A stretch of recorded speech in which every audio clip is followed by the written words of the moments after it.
Iginiit naman ng Department of Labor and Employment na labag sa batas ang hindi pagbibigay ng 13th month pay sa mga empleyado.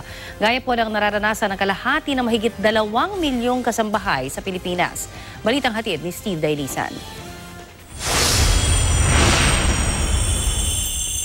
Kailan ba naging batas? 14 years nang namamasukan bilang kasambahay si Ana. Pero kahit kailan, hindi pa raw siya nakaranas na mabigyan ng 13th month pay.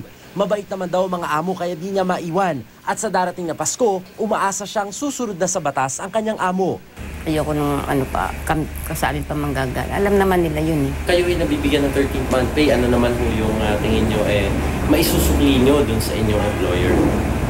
Siyempre pa, dadagdagan namin yung aming sipag. Sangayon sa batas, obligado mga employer na magbigay ng 13th month pay.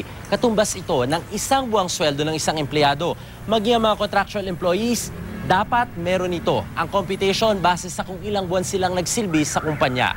Sa ilalim ng kasambahay law, dapat may 13th month pay din ang mga kasambahay. Pero sa monitoring ng United Domestic Workers of the Philippines, kalahati ng mahigit 2 milyong kasambahay sa buong bansa, walang 13th month pay. Yung iba, nabibigyan niya, pero...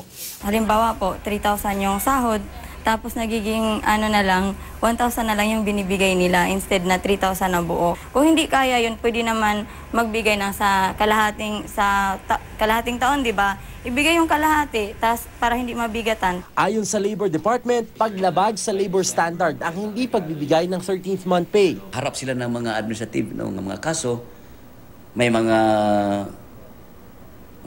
fines, no? Pero hindi masyado ganun kalaki. Umaapila rin ang DOLE sa mga employer sa Regions 1 at 2 na binayo ng Bagyong Lawi na ibigay na ang 13th month pay para sa manggagawa.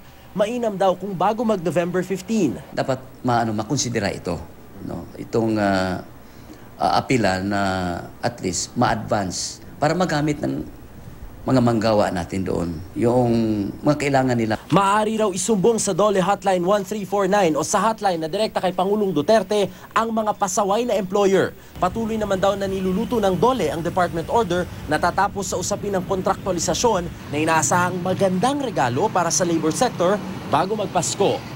Steve Dailisan, GMA News.